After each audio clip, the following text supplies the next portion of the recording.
दिया, अखबारों के पन्ने में रोज़ छपता था। लेकिन मैंने कभी नहीं किया, न्यायालय में भरोसा था। आज न्यायालय के कारण जो है आज उस सर हर केस में रिहा हुए। पिताजी का प्यार को टूट गया। मेरे पिताजी हमसे 15 साल में बात नहीं करते थे, मेरे साथ खाना नहीं खाते थे। जब हम जाते थे तो लगता था कि ना करते थे, देखा इसका बेटा जो है ऐसा है, उसका बेटा ऐसा है। हमारे परिवार के लोग ने ताना दिया था मेरे माँ को। हम उस दिन को भी देखे हैं कि मेरे माँ गए। तो हमारे दादाजी स्वतंत्रता सेनानी थे, क्रांतिकारी के पत्रवाहक के रूप में काम करते थे, पैसे से अमीन थे, गरीब थे। और एक बात मैं आपकी चैनल के माध्यम से कहना चाहता हूँ, मैं ये जो समाज सेवी ग्रुप में आज जो प्रकाशित हुआ हूँ या जो लोग जान रहे हैं कि ये बच्चू झाड़ पाने के लिए जो हम बहुत साल से बिखर गए थे समाज से, घर से, तो उस चीज़ को पाने के लिए हम आए थे। हम ये सुना करते थे भूख हड़ताल। हम घर में ना अगर माँ बाप से रूस गए तो माँ बोलते थे आज भूख हड़ताल आप जाएंगे, तो इस शब्द को हमको याद था। भूख नहीं थी स्कूल में, वहाँ पर हम लोग को एक बक्सा लेके जाना पड़ता था, बक्सा के साथ एक बोरा भी ले जाना पड़ता था ताकि बिछाएंगे और उसमें बैठेंगे। तो वो जीवन मेरा वहाँ से, बचपन का पढ़ाई वहाँ से शुरू हुआ। देखिए मेरे ये सौरभ प्रासर मेरा सर्टिफिकेट नाम है और मेरी मौसी ने मेरा नाम बच्चू रखा। तो हम कभी कभी गुस्साते थे मम्मी पर, बोलते थे कि और कोई नाम नहीं मिला, बचुए नाम मिला रखने के लिए, मौसी को बोलते थे। तो जो भी हो, नाम छोटा है लेकिन काम धमाके वाला है। देखिए ये बहुत मेरे जीवन के एक काला अध्याय बोलिए, दर्दनाक पन्नों में एक दर्ज है। उस क्षण को अगर याद करते हैं तो थोड़ा सा लगता है कि अगर किसी का बेटा जवान है, कोई भी हो, कितना भी कमज़ोर क्यों ना हो, अगर उसके पिताजी को कोई अगर अपशब्द बोलेगा, उनके इमेज पर धक्का लगाएगा तो बेटा रिएक्शन करेगा। तो रिएक्शन मेरे मन में एक भावना जगी। तो मैं 2003 में गोड्डा आया। गोड्डा आने के बाद एक मन की भावना से, बदले की भावना से मैं ग्रसित था और उसको और काम करने लगा। लेकिन मैं बचपन से भी कभी भी असामाजिक रूप से मुझे परोसा था। क्योंकि उस समय इतना डेवलपमेंट, इतना इलेक्ट्रॉनिक मीडिया, हर हाथ में मोबाइल नहीं था। वहाँ एक प्रिंट मीडिया का राज हुआ करता था।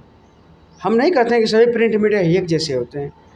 कुछ प्रिंट मीडिया, कुछ लोग, चंद लोग जो अपने स्वार्थ की दुकानदारी को बनाने के लिए, किसी के एनर्जी को दबाने के लिए, उनको लग रहा था, उन जीन को पहचान चुके थे, इस जीन में ताकत है, अगर इसको फ्रीडम छोड़ दें तो ये बहुत आगे बढ़ेगा, इसके एक गुण है, अच्छाई है।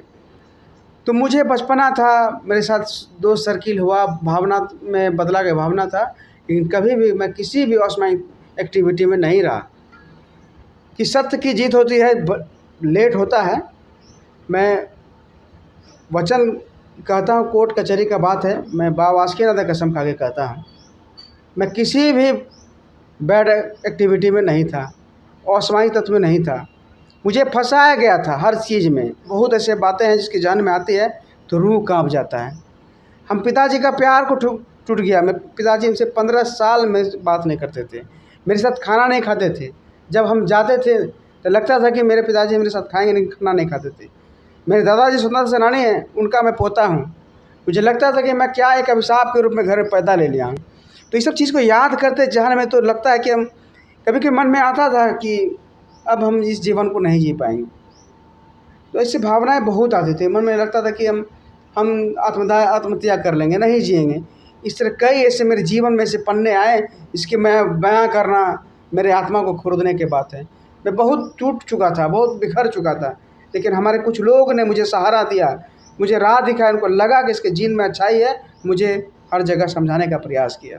कुछ लोगों का, मान लीजिए हम पूजा पाठ नहीं कर रहे हैं तो उनको लगता था कि हमारा सम्मान नहीं करता है। उनके पास पावर था, वो अपने कलम को घसते रहे अखबारों में।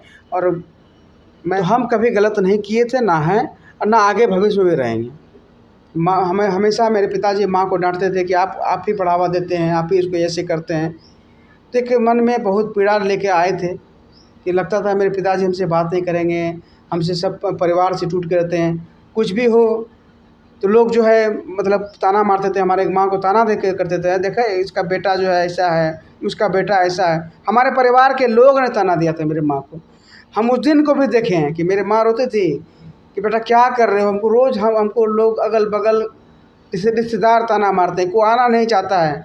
इस तरह की बहुत पीड़ाएँ हैं। मेरी माँ ने सही है तो हमने भी प्रण खाया कि जिस अगर मैं घर का सम्मान बिगाड़ा हूँ तो सम्मान मैं ही दूंगा। ये हमने कसम खाया है। देखते हैं कहाँ तक सक्सेस करते हैं। उसका बयान हम नहीं कर सकते हैं कि वो जीवन दुश्मन को भी ना दे, वो पल दुश्मनों को भी ना दे जो अपने माँ से सही से बात न कर पाए, अपने परिवार से दूर रह जाए। तो ऐसे क्षण को याद करके एकदम दिल लगता है, कचोटता है। और मैं धन्यवाद देना चाहता हूँ ऐसे लोगों को जिन्होंने हर उस पल में मुझे साथ दिया, मुझे राह दिखाया। वो मेरे लिए भगवान के रूप में थे। देखिए, जाना सबको एक दिन है। मैं एक हाथ में संविधान रखता हूँ और एक हाथ में मौत का टिकट रखता हूँ। होगा परिणाम तो वो मैंने झेला हूँ, वो बचपन का प्यार मैं खोया हूँ, माँ बाप से टूट गया था, जो उस दर्द को मैंने झेला, उससे बड़ा दर्द क्या होगा। उससे बड़ा तो मैं तो मौत कभी भी पहले ही कबूल कर चुका था। लेकिन कुछ समाज के लोगों ने मुझे आगे बढ़ाया कि अपनी ताकत को, अपने एनर्जी को सही जगह लगाओ, इस्तेमाल करो। तो मैं इस्तेमाल करने के लिए आया हूँ। कहीं गलत दिखेगा, गलत होगा, चाहे वो कोई भी रहे, चाहे राज्य के मुख्यमंत्री लेवल के क्यों ना रहे, मैं गलत होगा उनके खिलाफ भी आवाज़ उठाऊंगा। सायरन मंत्री क्यों ना हो, सायरन वाले लोग क्यों ना हो, अगर कोई भी व्यक्ति लगेगा गलत है तो मैं आवाज़ उठाऊंगा। स्वतंत्रता सेनानी का खून है, दौड़ता है, तो जीन तो कहीं ना कहीं आके गलत का विरोध तो करेगा ही। हम कभी भी चुनाव लड़ने के मकसद से नहीं आए थे इस क्षेत्र में। हम आए थे अपने पिताजी का प्यार पाने के लिए, अपना माँ का आंचल पाने के लिए, जो हम बहुत साल से बिखर गए थे समाज से, घर से। तो उस चीज़ को पाने के लिए हम आए थे। हम ये नेतागिरी करने नहीं आए थे। पहला मेरा आंदोलन हुआ था होल्डिंग टैक्स का विरोध। उस समय क्या हुआ था कि बार एसोसिएशन अधिवक्ताओं संघ के द्वारा एक मुहिम चलाया गया था। हर वार्ड चला जा रहा था कि होल्डिंग टैक्स बढ़ोतरी के खिलाफ में आवाज़ उठाना है। तो जागृति अभियान चल रहा था। उस अभियान में एक मंच था, सिद्धू कान्हू प्रतिमा के सामने उन्होंने एक प्रोग्राम किया था, जिसमें कि हम भी उस प्रोग्राम में शामिल हुए थे। एक अधिवक्ता जी को हमने बोला था कि अपने लोकल भाषा में कि चाचा हम कुछ बोले चाहिए। तो वो बोले कि जाओ बोलो। तो हम तभी अनशन ये शब्द नहीं जानते थे, अनशन किसको कहता है। कभी सुना करते थे भूख हड़ताल। हम घर में ना अगर माँ बाप से रूस गए तो माँ बोलते थे भूख हड़ताल हम चाहिए, तो इस शब्द को हमको याद था, भूख हड़ताल। तो हम उस बात को मंच पर हम बोले, अगर 24 घंटा के अंदर होल्डिंग टैक्स बढ़ोतरी वापस नहीं लिया जाता है तो मैं भूख हड़ताल करूँगा। बोलते ये क्या है, कतिल बोलना है, कतिल बोलना है। बहुत तरह के बातें उठी। बोली दिलियो कि भूख हड़ताल करना चाहिए ना हो तो हमको ये भी पता नहीं था कि परमिशन कहाँ से लिया जाता है। तो हम लोग भानुप्रता आवेदन लिखा और नगर पंचायत के नाम से हम लोग नगर पंचायत चल गए आवेदन देने के लिए। तो वहाँ से फिर जो है बोला कि यहाँ से परमिशन नहीं मिलता है। क्योंकि उस समय जो लोगों ने परोसा था बच्चू झा, मेरा 2 नाम था, एक नाम और भी था, बच्चू यादव। तो ये नाम जो वहाँ पे गए तो प्रभाव से बोला कि ये बच्चू भैया यहाँ पर नहीं, अनुमंडल पदाधिकारी के पास जाइए। तो हम लोग वहाँ से सुन के चले आए कि अनुमंडल पदाधिकारी क्या होता है ये भी पता नहीं था हमको। फिर हम पूछे तो किसी आदमी से बोला एसडीएम, तो एसडीएम भी पता नहीं क्या होता है। तो हम लोगों ने फिर हमारे दोस्त एक है जो अक्सर चिट्ठी पत्री क्या करते थे, उनके पास गए थे। बोला चलो हम तुमको ले जाते हैं। तो पहली बार एसडीएम आवास जो गोपनीय शाखा उनका आवास, वहाँ गए, वहाँ जाके आवेदन दिए। तब पता चला कि अनुमंडल पदाधिकारी इन्हीं को कहते हैं, एसडीएम भी इन्हीं को कहते हैं। तो वहीं से बैठे हम 3 दोस्त बैठने के बाद 2 दिन बीत गया, कोई आदमी नहीं आ रहा। लग रहा था हम बोलते थे क्या रे कुछ गलत ने कर दिलियो, भोला मरीज भाई चल यहाँ से। इस तरह की बातें आए। तो फिर बोला हम बोले कि चल एक काम करें, चल भागे जी घूमने, अब नहीं रहे भूख लगलो से। तो ये उसके बाद देखे कि बार एसोसिएशन अधिवक्ता संघ के लोग आए मिलने के लिए। और जहीर अहमद साहब थे एक अधिवक्ता जो अब नहीं रहे। तो उन्होंने मेरा पीठ थपथपाया था। वो पहला मेरा इनाम था, मेरे समाज सेवी के रूप में पहला इनाम जहीर अहमद साहब का मेरा पीठ थपथपाना मेरा इनाम था। उन्होंने इनाम के तौर पे बताया था मुझे, बोला था उन्होंने कि तुम जो ये बीड़ा उठाए इतना कम उम्र में, तुम कैसे उठा लिया, तुमको शाबाशी मिला था, वही मेरा इनाम था। उसका वो जज्बा, वो स्पिरिट, वो बूस्टअप मेरा शरीर में हुआ। तो मुझे लगा कि नहीं हमको और करना है, हमको बैठे रहना है। तभी हमारे जो वर्तमान नगर अध्यक्ष गुड्डू मंडल जी, वर्तमान उपाध्यक्षा बेनू चौबे जी, ग्रामीण विकास मंत्री दीपिका पांडे मैम भी, तभी हमारे आंदोलन को सपोर्ट मतलब उस वक्त वो ग्रामीण विकास मंत्री नहीं थी, तभी एक साधारण कार्यकर्ता थी, शायद जिलाध्यक्ष थी उस समय की। वो भी आए थे, हमारे आंदोलन का समर्थन किए थे। जिस राज्य का राजा कामचोर निकल जाता है, उस राज्य का सिपाही से लेकर वजीर तक वो उससे बड़ा कामचोर हो जाता है। अंधेर नगरी चौपट राजा ऐसे कह सकते हैं। आज एक भी आप पूछने जाइए किसी से तो बोलेगा विकास यहाँ तो आया ही नहीं है, विकास इस मोहल्ला में रहता ही नहीं है, यही शब्द सुनने को मिलेगा। अब विकास का मतलब हो गया विनाश, यही शब्द कृतार्थ होते जा रहा है। विकास को लोग भूल गए, विकास को अब नाम से जाना जाता है। विकास फलाना का बेटा विकास है, विकास अब धरातल पर नहीं दिख रहा नगर परिषद क्षेत्र में। काफ़ी भ्रष्टाचार के खिलाफ आवाज़ उठाते हैं, बुलंदी से उठाते हैं। मैंने कहा भी है कि एक हाथ मेरा संविधान रहता है और एक हाथ में मौत का टिकट रहता है, तो उसका कोई चिंता नहीं करते हैं। सच को सच कहने का हिम्मत हमारे पूर्वजों ने दिया है। हमारे दादाजी का एक सिद्धांत स्लम एरिया डेवलपमेंट के नाम पे काम हुआ था, 3.25 करोड़ का योजना था। वो 3 करोड़ 3.25 करोड़ क्यों? उस समय उनकी बातें पटल पर नहीं आ पाई, उनकी भ्रष्टाचार पटल पर नहीं आ पाए, क्योंकि उस समय उतना इलेक्ट्रॉनिक मीडिया नहीं था, उतने हर हाथ में मोबाइल नहीं था। अब हर हाथ में मोबाइल है। उनका जो पेपर में विकास हुआ, कहीं विकास दिखा नहीं। आज तक उन्हें मौनी बाबा इसलिए कहते हैं, आज तक जब से वो चुनाव हारे हैं, एक भी भ्रष्टाचार में उनका एक भी आवाज़ नहीं निकलता है। जो देख रहे हैं, एक लाइट की कीमत 7 लाख रुपया, लगभग 7 लाख रुपये का अनुमानित लागत है पूरे लाइट को खड़ा करने में। लेकिन मैं दावा के साथ कहता हूँ कि ऐप है जिसमें लाइट के पूरी आपको रेट मिल जाएगा, खंभा का रेट मिल जाएगा, फाउंडेशन का रेट मिल जाएगा। तो आज के ये टेक्निकल जो आप देख रहे हैं आधुनिक जीवन में, आप कुछ छिपा नहीं पाइएगा। हर चीज़ का यहाँ पे ओपन किताब है, सब चीज़ दिख जाएगा। देखिए यूएलबी जो है ओपन साइट है, आप उनके यूएलबी में जाकर बजट देखिए, 2018 से लेकर 2024-25 तक का भी बजट उसमें दिख जाएगा। किस मद में कितना खर्च हुआ, किस मद में कितना खर्च हुआ, वो सारे बजट पारदर्शी है। लेकिन उस पर अगर अध्ययन कीजिएगा, पढ़िएगा, तो आपको सारा चीज़ दिख जाएगा। वो उसी के कलम में दिखेगा कहाँ का भ्रष्टाचारी है।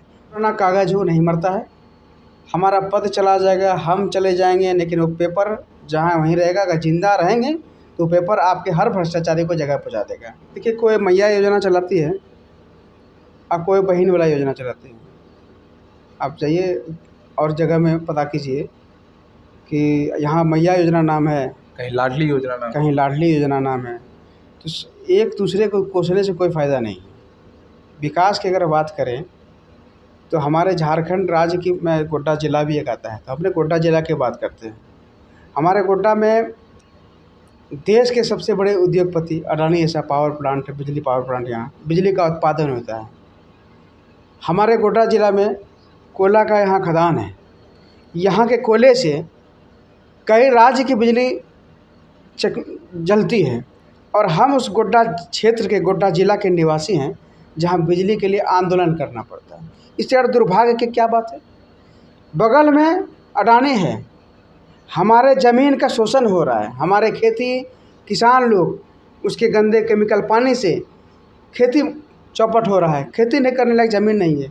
गर्मी हम झेल रहे हैं, उनकी चिमनी का ताप हम झेल रहे हैं, उनके धुआं से बीमारी उत्पादन हमारे शरीर में हो रहा है, और हम बिजली के लिए आंदोलन कर रहे हैं। राजा कुंभकर्ण नींद में सोया है तो उसको जगाना होगा, और जगाने के लिए सड़क पर उतरना होगा। जितने ग्रिड नया नया देख रहे हैं, चाहे डुमरिया में हो, लक्ष्मी कित्ता, या जहाँ जहाँ ग्रिड देख रहे हैं, कनफरा सब स्टेशन हो, तो उस समय आंदोलन की बात उठी थी। आंदोलन के दरमियान में जो है बहुत बड़ा आंदोलन हुआ था।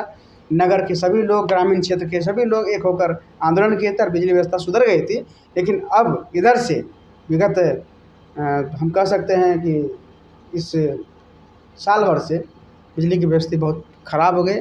यहाँ बिजली विभाग के कर्मी अधिकारी एकमात्र मिशन लेके चले हैं, हर घर में स्मार्ट मीटर लगाना है, लेकिन उसकी स्मार्ट व्यवस्था नहीं है। पहले अपनी स्मार्ट व्यवस्था कीजिए। कई हम लोगों ने एक दिन में 41 यूनिट ब्लड दिया है, जो आज गोड्डा के आम आदमी का सबसे बड़ा इतिहास है। अब अडानी से हम कंपेयर नहीं कर सकते हैं। कि एक बार आशीर्वाद दीजिए मुझे, सबको मौका देकर देखें। सब ने आपके साथ छलने का काम किया हो, चाहे वो अजीत भैया हो, चाहे हमारे माननीय गुड्डू भैया हों, या हमारे माननीय ये बेनू चौबे दीदी हों, सबको मौका दिया। सब ने क्या किया, किसी से कुछ छुपा नहीं है। आप मुझे एक बार मौका दीजिए, मैं वादे के साथ कहता, जितने भी वादे किया हूँ आज तक, सभी वादे पे खरा उतरा हूँ। वादा करता हूँ कि विकास की गति को, विकास कहाँ है, विकास सड़क पर नज़र आएगा, विकास घर में नज़र आएगा, विकास धरातल पर नज़र आएगा। अगर अपने एक बार मौका नहीं दीजिएगा तो फिर हम कहाँ से अपने आप को साबित कर पाएंगे। मौका दीजिए, निश्चित रूप से साबित करके दिखाएंगे।